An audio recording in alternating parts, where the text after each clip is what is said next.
Hello and welcome to this week's Used Car Heaven, the programme that delves into the world of buying a used car. Not only do we give you a thorough rundown on the cars that we feature on the programme, but we road test them and give you our valued opinion on those cars.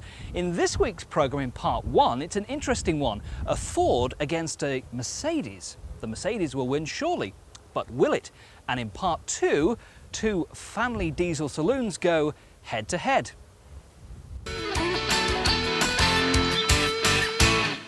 Now, before you start laughing uncontrollably at the sight of a Ford Scorpio, let me tell you that this is not a bad car. When it first launched in 1994, it attracted howls of derision from people who just hated the style of it. It didn't really ever replace the Ford Granada like we know and love the Granada to be. It had these awful frog-eyed headlights. But remember, Mercedes, not long after this car was introduced, put frog-eyed headlights on their new E-Class, so they can't have been that bad. Or we have a Mercedes C-Class. This is a C200. It's 5 years old, first introduced in 1994, so this is one of the early ones. Now, what you get with Mercedes is, at the end of the day, not very much. It's a fairly basic car. Okay, you get the quality, you get the refinement, you get that superb build, but you don't get as many toys on this as you get on the Scorpio. So which is the better car? We aim to show you in this week's Used Car Heaven. Now, Tim, a lot of people will be put off by buying a Ford Scorpio. They no longer make them, but they're a big luxury car. They're not too bad, are they? They're not at all. What you'll find with something like this particular model, it will represent excellent value for money. It's got all the bits on it. It's got a big 2.9 litre six-cylinder engine. It has, yeah. If you look at, like, say, on your pounds value for your money, it's 2.9 V6 24 valve. It's got leather, air conditioning, cruise control, twin airbags, you name it, it's probably got it. Now, the private buyer, when this car was new, wouldn't have gone for this sort of vehicle, would they? Because of the price and the depreciation. Let's just let's get some frights out of this because of what it was new. Yeah, he'd have paid the price for this vehicle. This, on time of manufacture and list price, would have cost the gentleman or the purchaser around about £24,000. This particular car is under 15 months old and is now selling for under £12,500. It's lost 50%. 50% in 15 months. And this is the problem with the big cars, isn't it? Particularly if they're like Fords or Vauxhalls or the like. Certain badged executive vehicles suffer very, very high depreciation. You've got some of the other vehicles, as we'll go on to with that, which stand alone in the market. These particular models and something like the Omega do have a tendency to drop very, very quickly. But there again, represent excellent value for money. But inside it's kitted out. We've got the leather, we've got the air conditioning, a quality stereo system. It's got alloy wheels. It's a large executive barge. It really, really is. If you were going to do some miles in something like that, basically this is probably one of the most comfortable cars you could sit in. So, a year and a half down the line, is it a good buy for somebody now? Yeah, very much so. The first year has been a very, very harsh year for this vehicle. As with most executive vehicles, as we've pointed out, it's lost 50% of its value. An awful lot to lose. Obviously, fortunately, whoever buys this one, they will reap the rewards for that and get the benefits because the company who initially owned this vehicle have taken the first loss.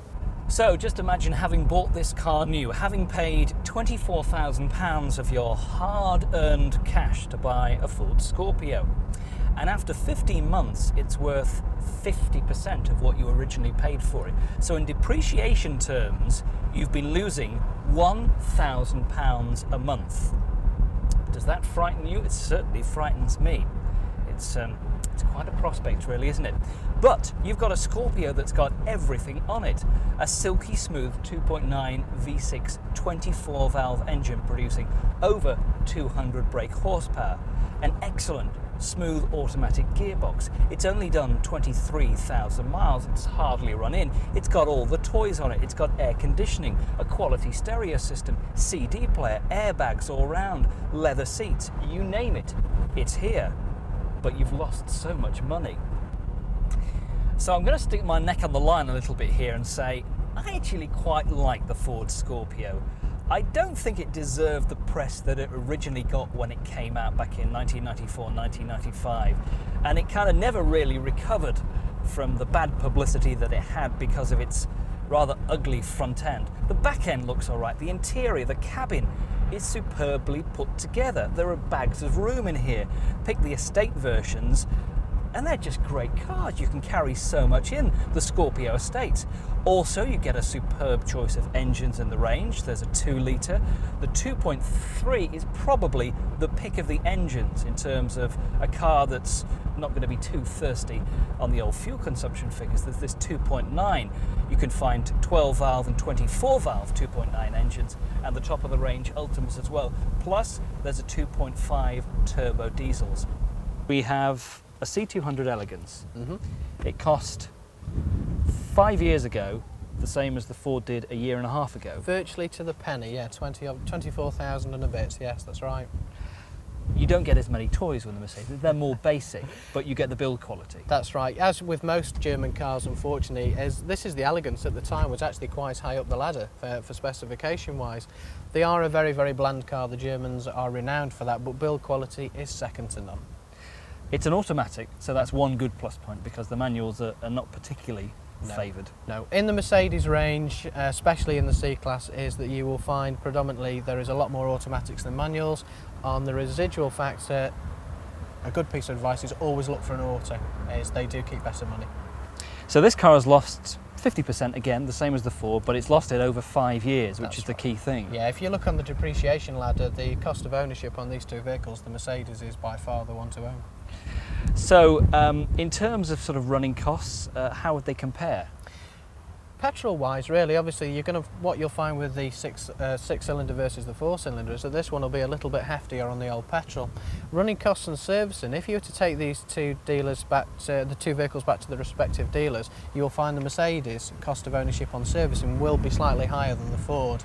But there again, it will pay dividends because of the residual value when you come to sell it. A Mercedes with proper Mercedes service history is a car to be looking for, as opposed to one that hasn't. The Ford, there again, main dealer service history is not paramount, but will certainly help the vehicle and aid it in its value.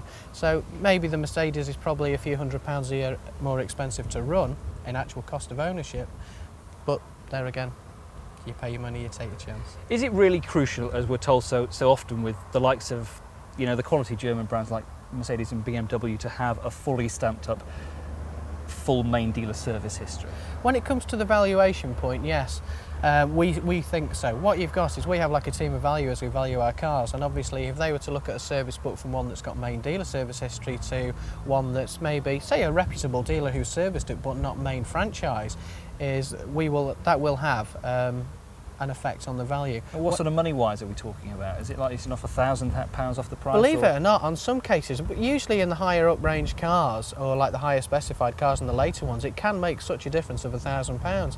Something like maybe on a 1994 car, it could still, for want of a better description, it could crab the car by probably around about £300 or £400. We have to retail these cars on to the general public, and at the end of the day, there's nothing nicer to sit there in front of a customer and say, there's your main dealer service history from Mercedes-Benz, or there's your service history from a dealer, but not a Mercedes dealer, is they will always favour, obviously, the authenticity of the original dealer.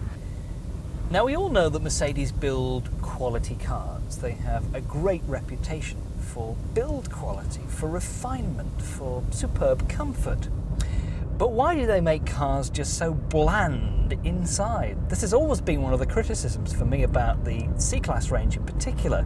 Now, this is a C200 Elegance, so it's not the base classic range, which gets practically nothing on it. This should have a few bits and bobs on it, but it hasn't particularly. There's no air conditioning. There is a stereo, but it's not a sort of quality stereo system that you would expect to find on a car that costs £25,000 when it was new. There's no CD system. You get twin airbags, but the fascia and the general style is just really boring. If you want a Mercedes that isn't as boring as this, then you have to pay for it. And let's be honest, you have to pay through the nose for things like leather trim and all the other bits and bobs that you'd like to try and kind of spec the car up to a decent level that you would find on, well, something like the Scorpio that we've also just tested. But you also know that buying a Mercedes is an investment. It's a car that, sure, it depreciates, but it depreciates not at the rate that the Ford Scorpio does. This car, when it was new, as we've said, cost £24,000, practically the same as the Scorpio. But after 5 years, this is a 5-year-old car that's done 38,000 miles, and it's still worth 50% of its new value. and that is what you want to look for when you buy a used car. You do notice the difference in driving ability between the Mercedes and the Scorpio. This feels a lot sharper, a lot more precise in its turning. But it has one of those quirky things which I've never quite been able to work out with Mercedes. It still has a floor-hinged accelerator pedal, which actually takes a bit of getting used to because it can be quite sticky when you first put your foot down, and you sort of just have to gently, and then it sort of, you lurch forward a little bit anyway. So this 200 model has got 136 brake horsepower engine, so it's way down on the 2.9 V6 in the Scorpio. There are lots of other different engines in the C-Class range, from the 180 through the 200. There's a 2.2, 2.4, 2.3 engines. Some of these are in production now and some not. Also the 2.8 V6, the one to look for, maybe that's the best of the range, plus 2.5 diesel engines too, which offer excellent comfort and refinement and great fuel consumption. Well, we've had time to assess both cars, and a decision that would seem fairly obvious when choosing between a Ford Scorpio and a Mercedes-Benz C-Class actually maybe isn't quite as obvious as it might seem. If you're looking for a large executive family saloon that will do loads and loads of miles, that has all the gadgets and gizmos on that you could possibly want, and you're prepared to look at this sort of car as a long-term investment, say if you don't mind keeping it for some 10 years or so, then that would be fine. But don't buy this sort of car and then look to get out of it in 2 or 3 years' time, because you will lose a lot more money than you would on something like the C-Class. So yes, if it was our money, if we had to spend it, we would buy the C-Class. If somebody else is paying for it, why not go for the Scorpio? The C-Class, whatever, you know, will still be worth a good deal of money and more than the Scorpio in 2 or 3 years' time, or 10 years down the line. So a C200 C-Class, not a bad choice, not a bad bet. That's it for part 1 of Used Car Heaven. Join us again for more in part 2, when we put together 2 medium-sized family saloon diesels head to head.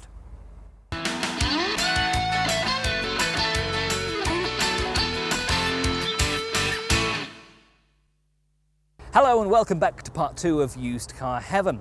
So we've put together 2 family diesels. We have a Ford Mondeo 1.8 turbo diesel LX and a Citroen Xantia 1.9 diesel LX together. Which is the better buy? Well, they both cost about the same sort of money. £5,500 would get you the Mondeo, £5,400 would get you the Xantia. They're both end-plated, they're both 1996. So which is the better value? Tim, what do you make of the Ford Mondeo diesel? Very popular selling car indeed. 1800 turbo diesel. Not the quickest diesel that's out there, but still a very good seller. Bulletproof engines in these? Yeah, I don't seem to get much trouble with them. Like I say, they're tried and tested and they've been out quite a few years. Good MPG to them. A lot of private sector cars, also a lot of company sector cars out there with them as well, but no, it seems to be quite reliable. So this is what, an N-Reg 1996? Yeah, that's right. This particular one, like I say, is a 96 on an N, LX model. I think it's done about 50,000 miles. And what sort of price would this go for? This one's actually up for just under sub £5,400. And equipment-wise on the LX, fairly basic, not a lot on it. Yeah, second one up in the range. They start off with something like a special edition like the Aspen, and then you go up to the LX. So this has basically got remote central lock-in, immobiliser, power steering, driver's airbag, electric front windows, and a tilt and slide sunroof. We've already featured one Mondeo on the series so far in programme number 1. That was the revised Mondeo. Just run us through what happened on the revision. Yeah, what they did is not too long ago they revised the models on these, basically just enhanced them for the marketplace. They did the light structure at the front was the change, they had the rear light clusters which was the change, they enhanced the specification, they put air conditioning on as standard with them, which this particular model hasn't had. Now, I've agreed not to be too hard on them, but as we're featuring 2 of them in the second half of this particular programme of Used Car Heaven, then I guess that's only fair. I'm really no fan of diesel cars. I can see the attraction in them in far as, well, they're pretty good on fuel economy and all the rest of it, but they just sound so awful, and I wouldn't personally have one. But I know for companies who are looking to save fuel and all the rest of it, then it's a good idea. This is a 1.8 turbo diesel LX Mondeo. When it was new, this cost about £14,000, and if you wanted to buy this car now, it would cost you £5,500. Not tremendously well equipped, it has to be said. The LX, it gets, well, very little on it. There's a driver's airbag, there's a radio stereo system, no signs of any air conditioning. This is a car, this is an N-Reg car, 1996, which has done 50,000 miles. The Mondeo's been around a long time, in fact way back since 1993. An early L-Reg 1.8 turbo diesel could cost you as little as £2,500 if you scour through those classified ads hard enough. You should be able to pick up a really clean example though for £4,000. Economy is good, ranging from 36 to 55 miles to the gallon. You can have 4-door, 5-door and estate models, with the facelifted versions available from late 1996. Importantly, in the Mondeo range, you can also have them in all derivatives if you choose the turbo diesel engine, from the basic L and LX right the way up through to the Gear X. I guess it's that noisy clatter at tickover with diesel cars that I really hate, with a vengeance, with a passion. But once you actually get out motoring, then all that kind of disappears. I mean, you can cruise all day on the motorway at the sort of speeds that reps drive at these days in these sort of cars and Vectras and Peugeot 406s and all the rest of it. And they're very refined. Not much horsepower from this particular 1.8 turbo diesel, only 88 brake horsepower. So if you're looking for something that's going to get away quick from the traffic lights, this probably isn't it.